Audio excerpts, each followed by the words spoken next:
Et bonjour à tous, j'espère que vous allez bien. Donc une petite vidéo aujourd'hui assez rapide, un petit suivi des semis de tomates que j'ai effectué il y a pas longtemps.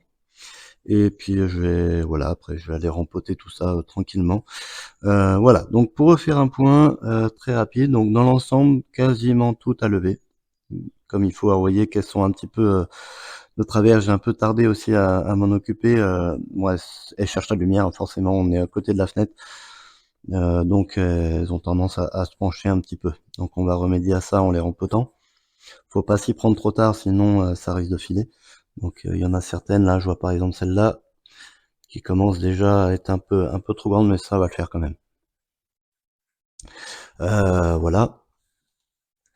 Que dire. Alors, une qui n'a pas levé, la numéro 15, c'est la poire jaune, donc c'était des anciennes graines.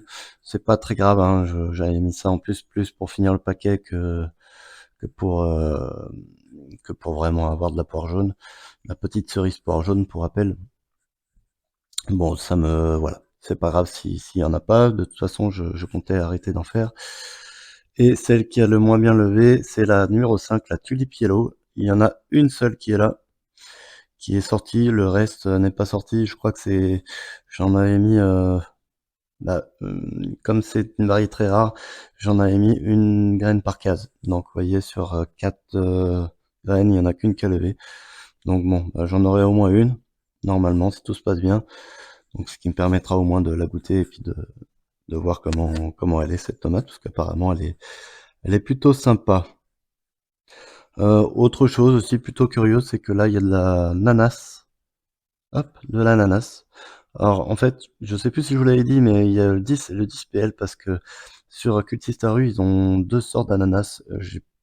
Voilà, j'ai vu, pour moi la classique c'est la PL, mais je suis assez curieux parce que dans la plupart des semenciers, des fournisseurs de graines, ils vous donnent voilà simplement de l'ananas, mais on sait pas vraiment ce que c'est. Donc c'est vrai que d'aller sur des sites on va dire de passionnés, ou en tout cas des sites qui vraiment catégorisent bien toutes les variétés, on voit qu'il peut y avoir des différences. Et des fois, quand on vous dit, par exemple, tomate ananas, il peut y avoir plusieurs sortes de tomates ananas, et on ne sait pas ce qu'on vous vend vraiment, en fait.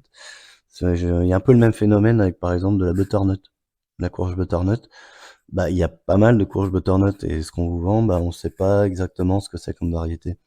Donc voilà. Bon, c'est voilà, juste pour voir la différence, j'ai fait deux sortes. Et pour la 10 PL, du coup, l'ananas PL, je sais plus ce que ça veut dire. Donc j'ai deux cases. Il y en a une qui m'a sorti 4 tomates, et l'autre qui, je vois une petite qui apparaît là au bout de mon doigt, mais qui en a pas sorti du tout. Pourtant c'est assez curieux, parce que c'est la première qui est sortie de toutes les tomates. C'était l'ananas. Souvent les ananas sont assez vigoureuses, je trouve. Bon, après c'est peut-être qu'une idée, hein, mais c'est l'impression que ça me laisse. Et voilà. Du coup, c'était juste pour réagir voilà, sur ce phénomène.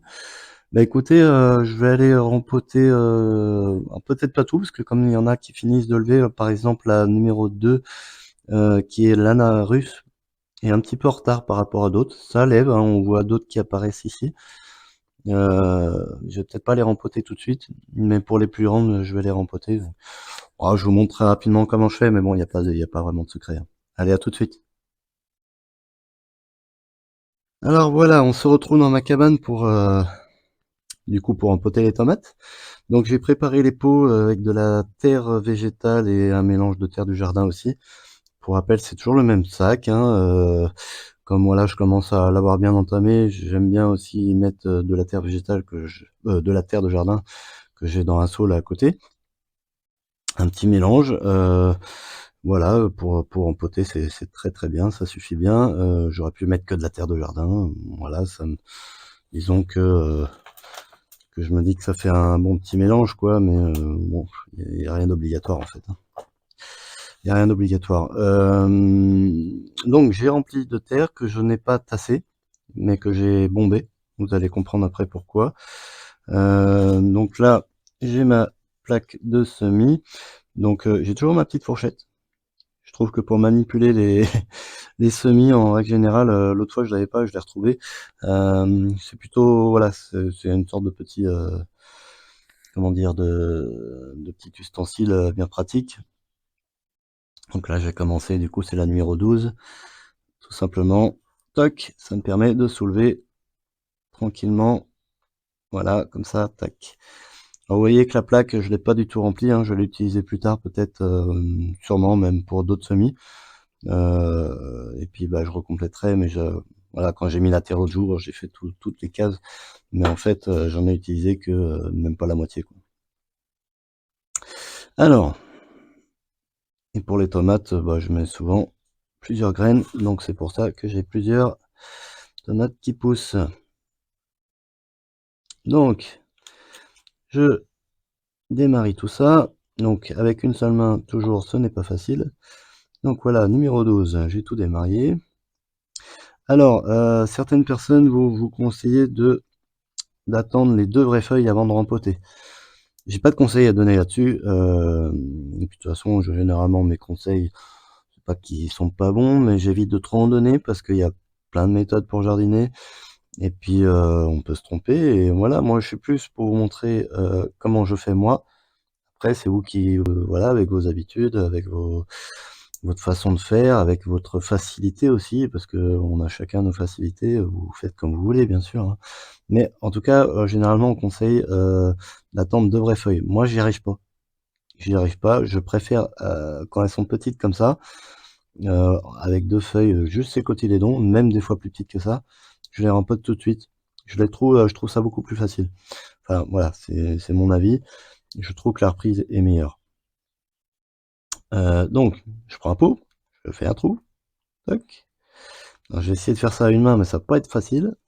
Je prends ma petite plantule que je mets, toc, dans le trou, à peu près à hauteur des feuilles, et je resserre comme ça, et j'enfonce. Et après je tasse. Et vous voyez, le fait que ce soit bombé, finalement on arrive à remplir tout le pot de terre, sans qu'il en manque, ou en tout cas pas trop, et tout en mettant bien à niveau la tomate, pour que juste que les feuilles sortent. Voilà, faut pas non plus que la terre soit dessus, hein. Bon, je pense que ça vous le savez, mais voilà, en tout cas, pour qu'on se retrouve à un bon niveau. Ouais, rien de sorcier, hein, rien de sorcier. Hop, une de faite. Je prends mon autre pot, toujours à une main. Ça irait beaucoup plus vite à deux mains. Je vous assure, hein, essayez à deux mains. Ça marche beaucoup, beaucoup mieux. C'est beaucoup plus facile. Donc là, hop. Alors je vais peut-être pas toutes les mettre, hein. Généralement, quand je fais ça, je fais quand même une sélection. Donc je prends les plus belles, les plus grosses, pas toujours. Si je vois qu'elles ont un peu filé, je peux éviter. Bon là, elles sont bien, hein. Mais si c'est un filet un peu trop, bah, je vais peut-être pas privilégier celle qui a le plus filé. Je privilégie celles qui ont de belles feuilles, qui ont bien poussé, celles qui ont été le plus précoces en général. Mais si je vois qu'il y en a une qui était un peu trop précoce et que du coup j'ai pas eu le temps de m'en occuper et qu'elle fait 10 centimètres, bon j'exagère peut-être un peu, mais voilà, faut pas la prendre, hein, forcément. Donc vous prenez une taille raisonnable de voilà, qui n'a pas énormément filé. Normalement, c'est pas censé filer. Si ça file un peu trop, c'est qu'il y a eu un souci, soit de chaleur, qui ne correspond pas à la luminosité, soit, pas assez de lumière tout simplement. Et la tomate cherche la lumière. Donc là, elle cherche un peu parce qu'elles étaient derrière la fenêtre, mais bon, ça va, c'est raisonnable.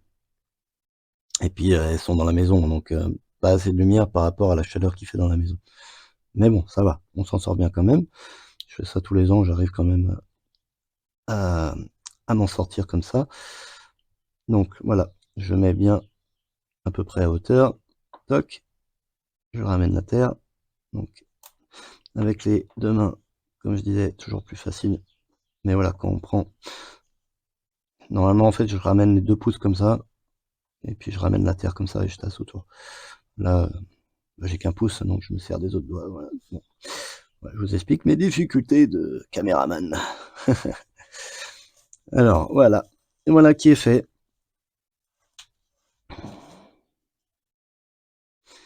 Tac. Voilà, bon, bah, je vais pas toutes les faire, hein, j'en ai fait 2 déjà. Celles-là, elles sont un peu plus petites et en plus j'ai une autre, j'avais fait 2 cases pour cette variété, donc il y a de quoi faire. Donc je vais peut-être pas tous les mettre. Je vois celle-là, par exemple, elle a des feuilles, je sais pas si on voit. Ouais, je vais essayer de zoomer dessus. Il y a des feuilles qui sont un peu moins jolies, comparées à celle-là. Je vous les mets côte à côte. Donc celle-là, celle de droite, bah, je vais pas la mettre, hein. Poubelle directe. Hop. Voilà, faut faire de la sélection, hein, c'est de l'eugénisme, mais c'est comme ça. Dans la nature, toutes n'aurait pas poussé, hein. Donc déjà on en prend soin. Faut pas trop non plus pousser la chose, j'ai envie de dire. Et encore, je suis pas le plus soigneux, mais je pense que des fois les jardiniers se prennent un petit peu trop la tête. Bref, voilà. Bah, écoutez, je vous remercie, pour avoir suivi cette, vidéo, c'est voilà, c'est fini. C'était une petite vidéo courte, sur le suivi de l'évolution des tomates. Je vous remercie, passez une belle journée, une belle après-midi ou une belle soirée selon là où vous en êtes et puis, je vous remercie et à très bientôt. Au revoir.